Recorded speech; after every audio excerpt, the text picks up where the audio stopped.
So, welcome to the next episode of our talent talk recording. My name is Lynch, and I'm a tech recruiter here at Understanding Recruitment, trying to connect with many tech leaders, senior decision makers in recruitment space, as the name suggests, talk talent. In each episode, we'll be touching on slightly different topics, slightly different subject with guests who volunteer their time to bring their expertise and valuable content and advices for many of us to use.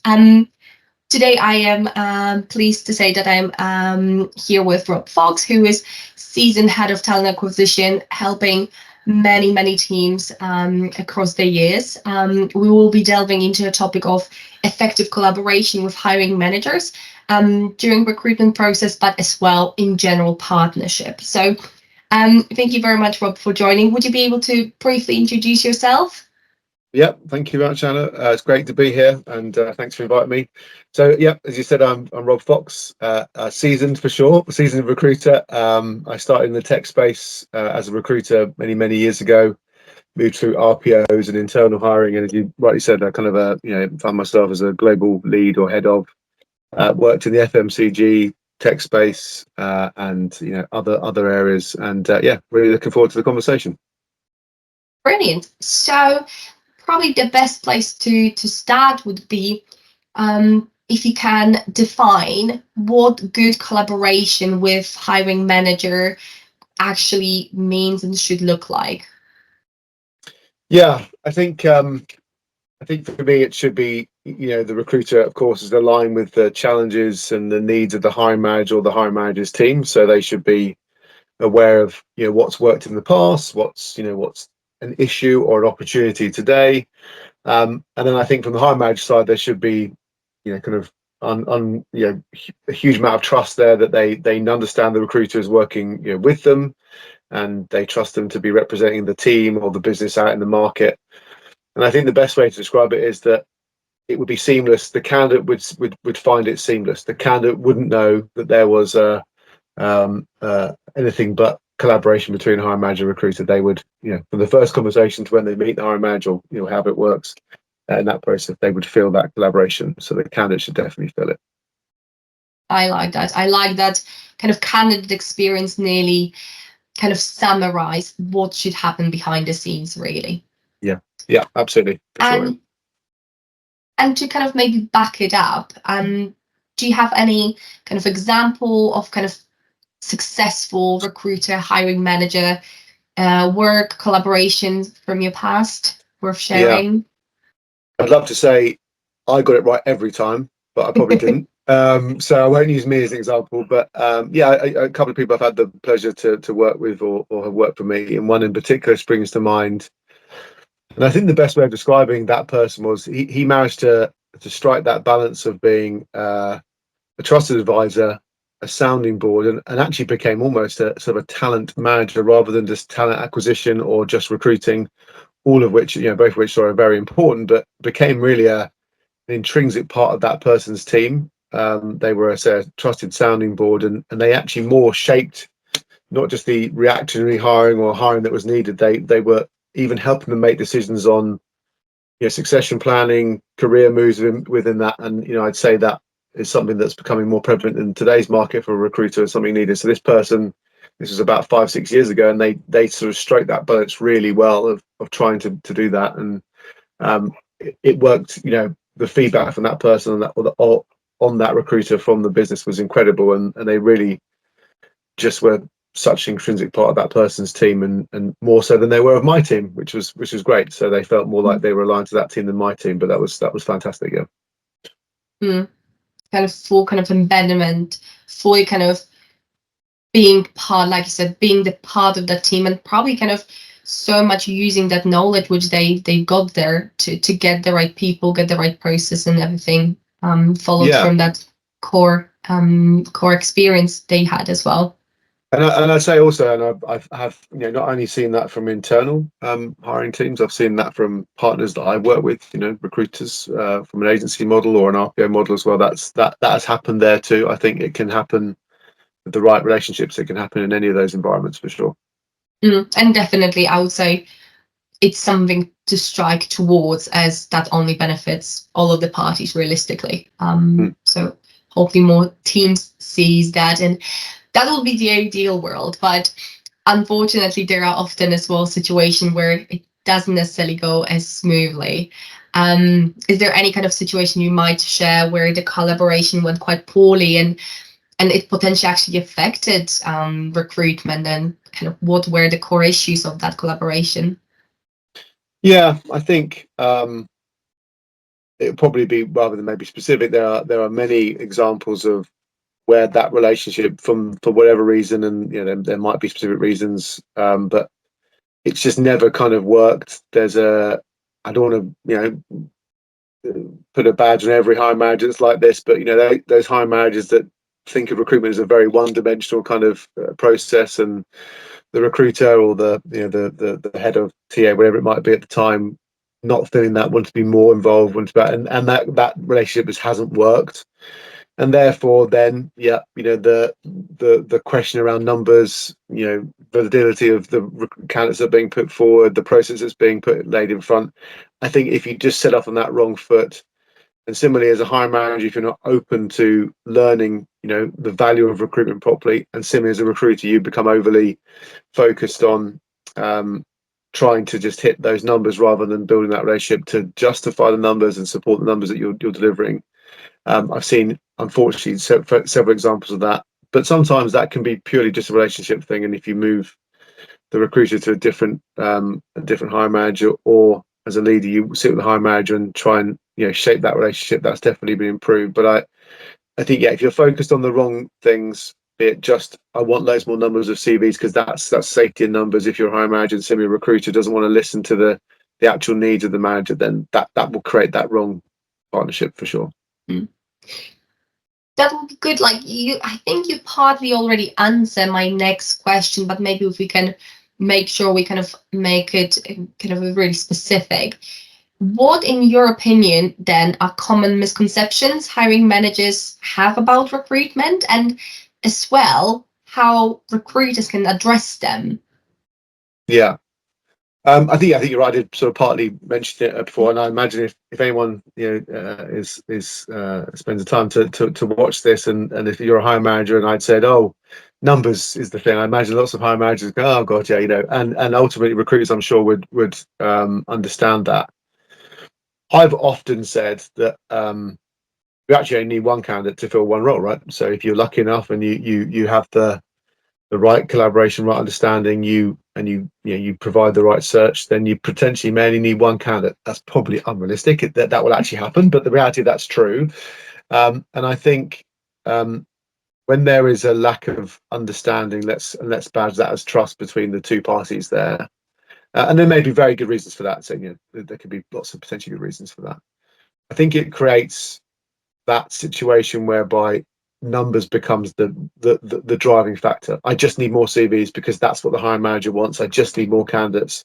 It's never going to create a great candidate experience, but also it's never going to drive the behavior between the recruiter and the manager to actually get to a resolution properly. So I think it's absolutely implicit on us as recruiters, and I certainly sit on that side of that coin, I suppose, of being, you need to be confident that actually it's not about the numbers, it's about the quality of the candidate over the quantity. And if you've listened to the brief and you've controlled that brief properly, and you've gone out to market in the right way, or you've reviewed applications, I think you can avoid those pitfalls of those standard approaches of, well, it's just recruitment, so sure, it's easy to find me more candidates.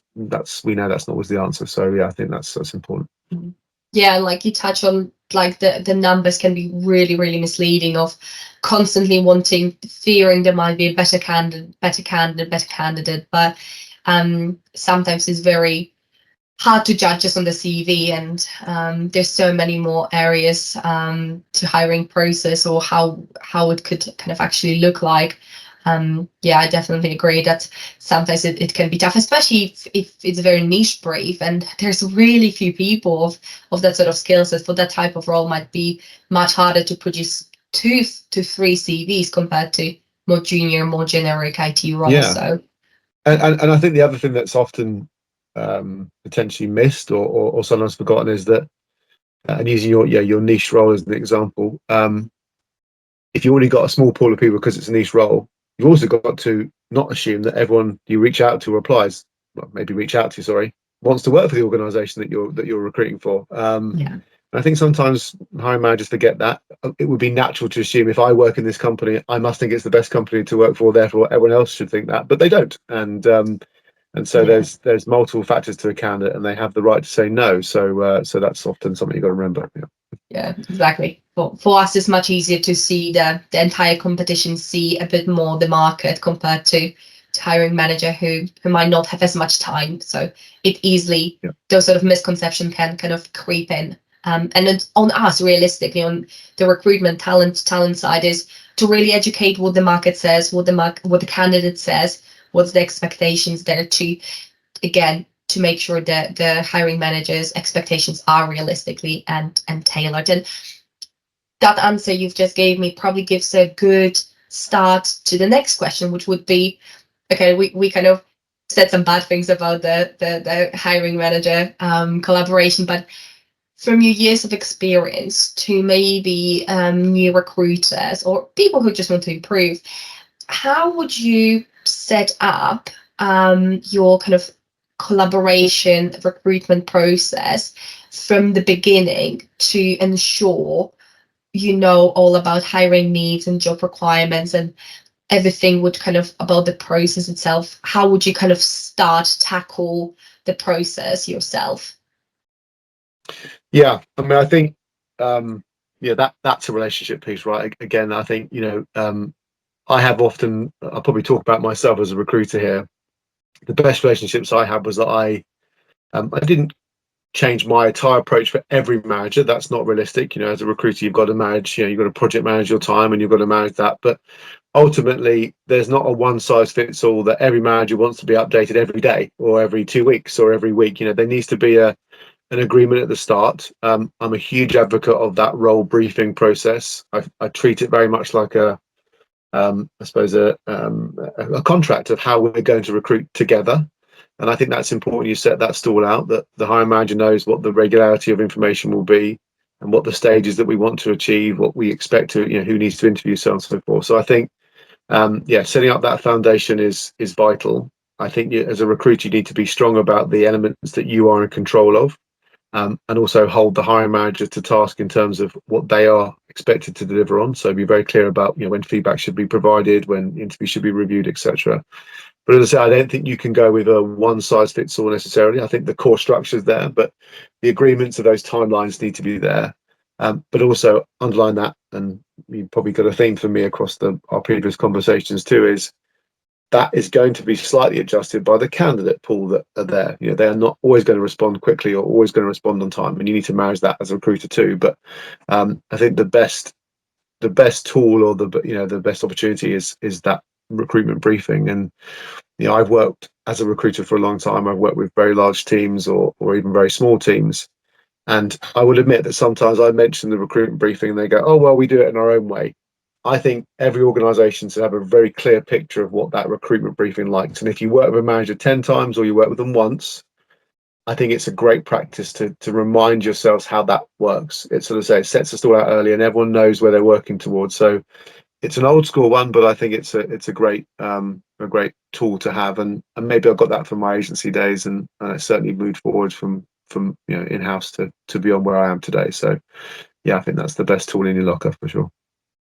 And I really like how you as well pointed out that that's kind of non-negotiable. That's the starting point, and you kind of build from there all of your communication, all of your processes, and tweaks it. And as well, a very good point you've made was it doesn't matter if you've worked with this hiring manager previously, as each role can be a bit different, the times are different, the market can be different, so we might need to adjust. And I feel that's really, really great, because you can set nearly, like you said, a contract with the hiring manager. We're gonna have that amount of touch point, that amount of updates for this role, but anything else you're doing for them might not be able to follow the same process. And without re-establishing that communication again, you only create that potential friction where you don't get enough feedback, or they don't get enough updates or somewhere in between. So I quite like that, nearly like a reminder of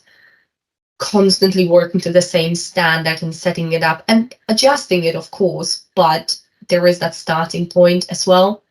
Yeah, really, and really again, I like. think I said, repeating myself a little bit, but if that doesn't happen, the common output of that I've seen before is that you get candidates kind of saying, "Oh, it's interesting because when I spoke to the manager, they said this," or when I spoke to the recruiter, to the manager, "Oh, they said this," and if those things aren't aligned, all of a sudden, doesn't mean the candidate won't progress, doesn't mean they won't be interested in the job, but ultimately, there's always this element of doubt of, well, who knows what information here, and how do I manipulate that? How do I miss something? How do I make sure I know I'm working towards? So yeah, again, it only tends to suffer one person the most, and that's the candidate, which then of course suffers everyone. So yeah, that's not good. Yeah, I like straight away I thought about, like having parents and always wanting to have unanimous front, because if there is a friction, if you can find a difference, you're gonna be siding, oh, but recruiter told me this, oh, but hiring manager told me it. And candidates can use that as well if there is that a bit of a friction in communication. So yeah, for Definitely. providing the Yeah, best candidate feedback and candidate experience, that's another important factor. Nearly that seamless communication, so candidates even know this exists, is kind of the testimonial. yeah. Going into a bit more granular level, as we kind of discussed the best practices, any advice about kind of how to exchange, how to communicate effectively, or channels to effectively communicate with managers? Any tools or technologies behind the scenes to help you out with that? Yeah, I mean, maybe an obvious answer that I think, but yeah, a lot of the most updated, ATS systems, almost have a number of communication tools such as WhatsApp or whatever on them, and are themselves CRMs, I suppose, which makes that a little bit easier. But if I'm honest, and I'll probably divert back to one of my other answers, which is I think that needs to depend on the manager.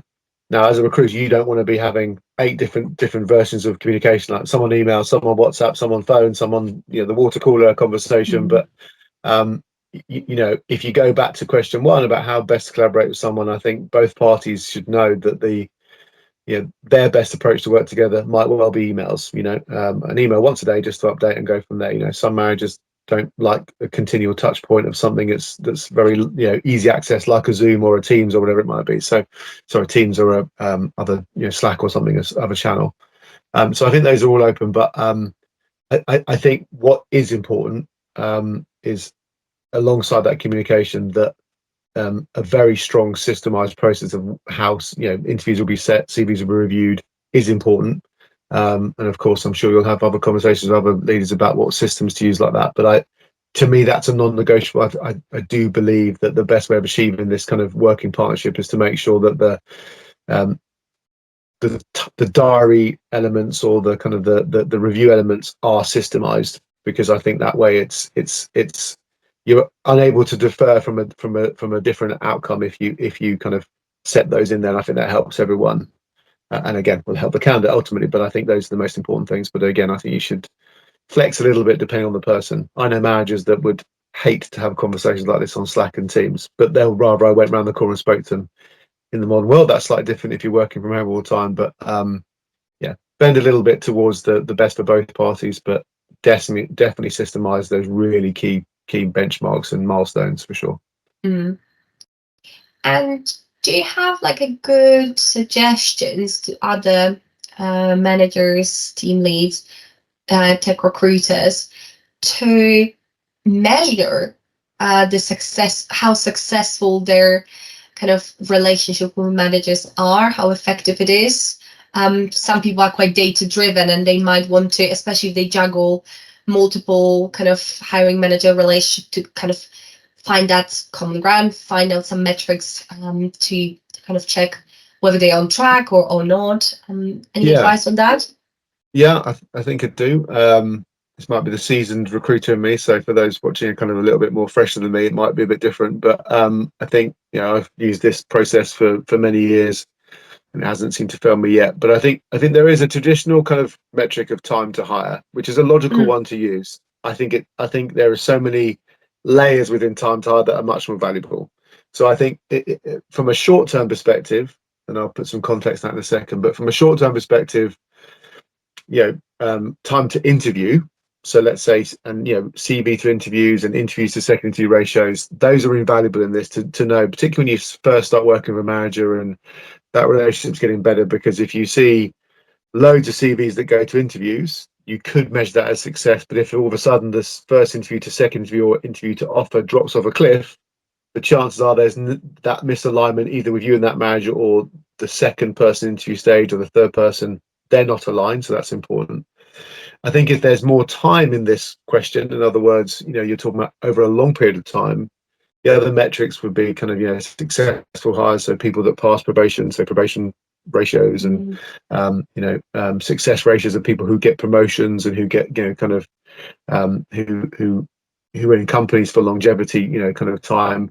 There is some logic in that if someone stays in the company for a long time, they get a lot of promotions. You would imagine that whatever you started with as a job, they've obviously progressed well. It means there's a good relationship with that manager. There's also a good relationship with understanding what the recruiter originally wanted.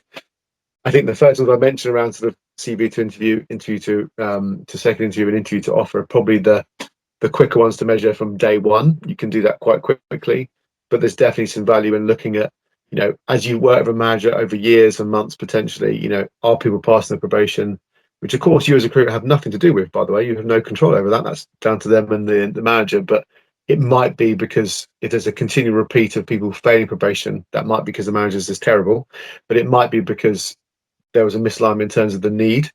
And then as a good recruiter, maybe as a talent partner, rather than having to review your process, you could help them think about what's out in the market and what could actually shape better their teams in the future. So there's numbers there, but I think there's short-term and long-term answers to that.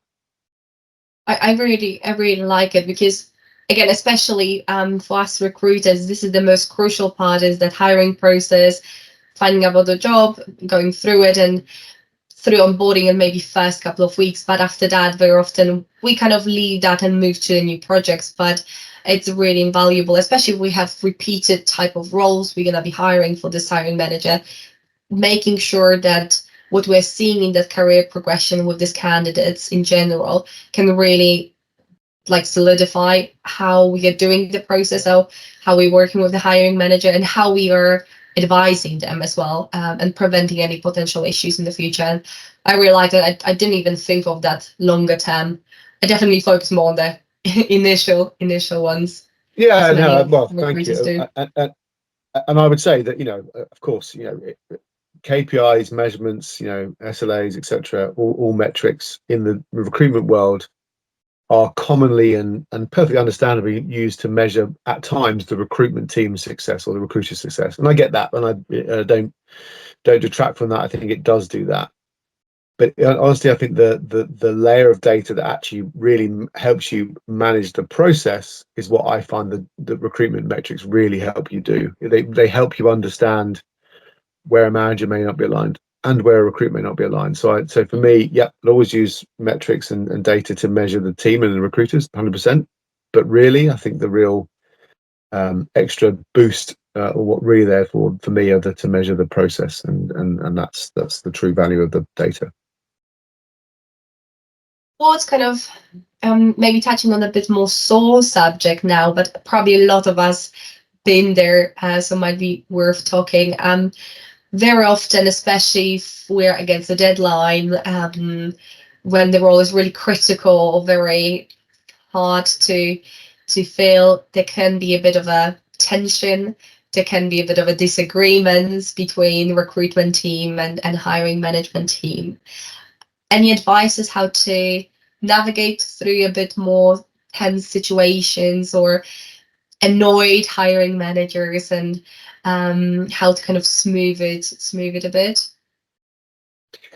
Yeah, I mean, kind of really conscious of sound like a really kind of seasoned recruiter. I think honesty is generally the best policy, and that's a real cliche, I know, but I really think it is. I think if a manager is being unrealistic from the off, you've got to tell them, that's not realistic. Be it that maybe you've worked on a similar role somewhere else before and you know the market, or within a couple of days or a week, whatever, you found some data out that just disproves the challenge that the hiring managers put out there.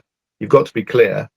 and you've got to make sure that you back that up with facts and data. You can't just say, well, my gut feel is we won't fill that role because of this. The true value in that relationship comes from that honesty. So I think it is definitely the best policy. And also, I think there's a real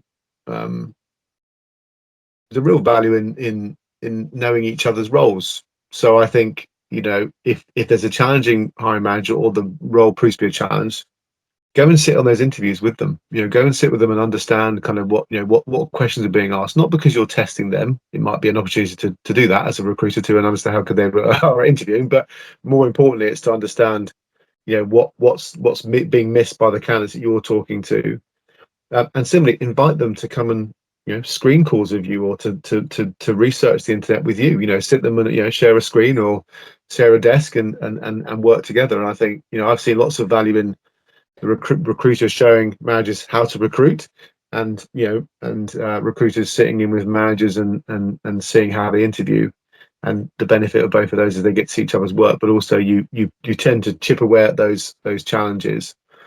There are going to be some managers who, doesn't matter what you do, you find them the best candidates, that you find them the quickest in the quickest time, the great collaboration. They just don't value the recruitment process. And I think my honest advice there is do the job, get it worked, take the feedback from it, and then make sure you learn from that as a recruiter. You're never going to fix every relationship or every scenario, but be true to the process and just know what kind of value you add to it. So you can't fix everything.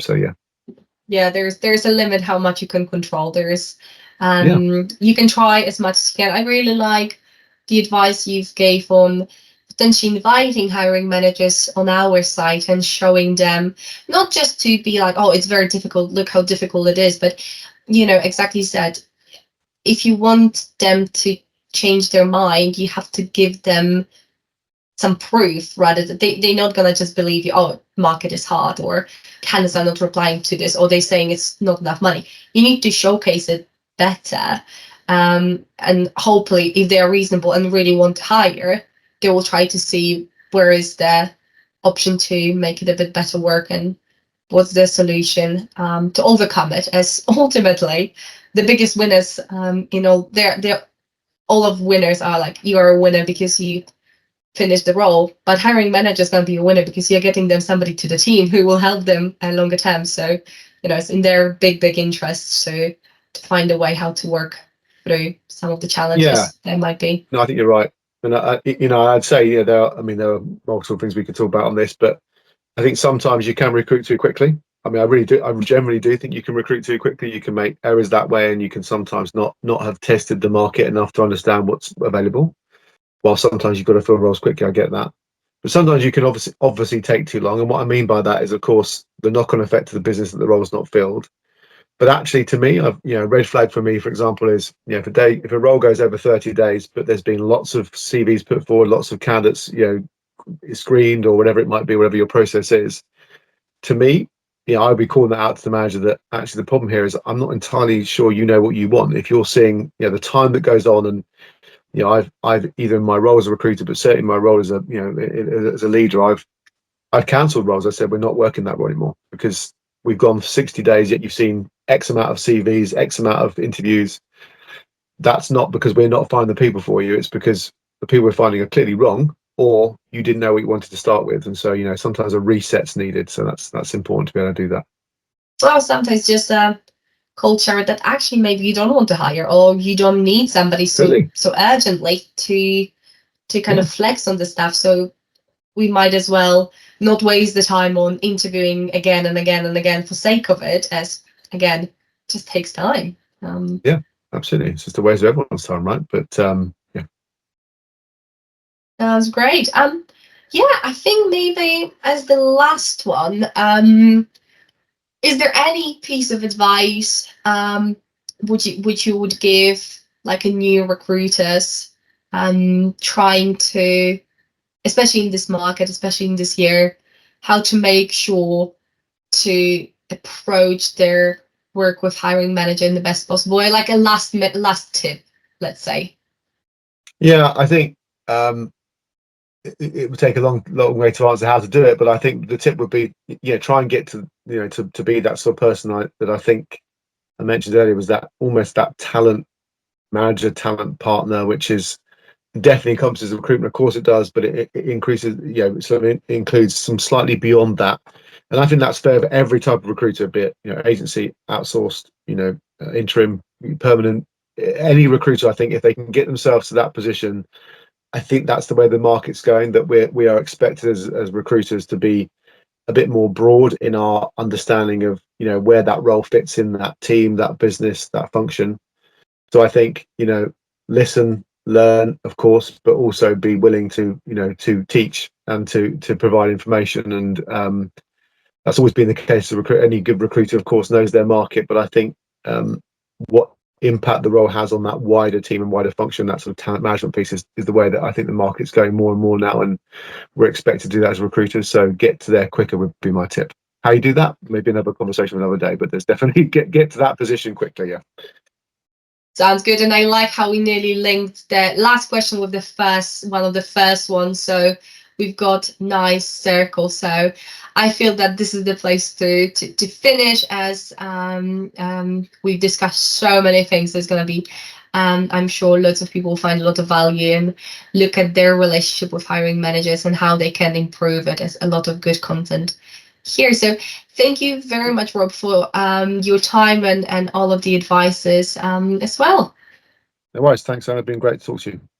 Brilliant. Thank you. Take care.